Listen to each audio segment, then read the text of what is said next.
হাজার বছর ধরে আমি পথ হাঁটিতেছি পৃথিবীর পথে।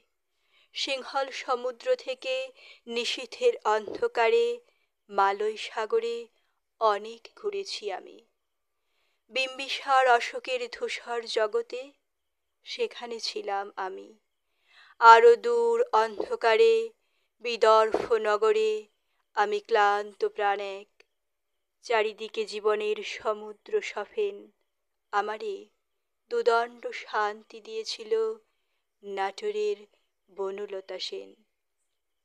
চুল তার কবেকার অন্ধকার বিদিশার নিশা, মুক্তার শ্রাবস্তির কারুকার্য। অতি দূর সমুদ্রের পর হাল ভেঙে যে নাবিক হারায়েছে দিশা, সবুজ ঘাসের দেশ যখন সে চোখে দেখে দারুচিনি দ্বীপের ভিতর, তেমনি দেখেছি তারে অন্ধকারে। বলেছে সে, এতদিন কোথায় ছিলেন? পাখির নীড়ের মতো চোখ তুলে নাটোরের বনলতা সেন।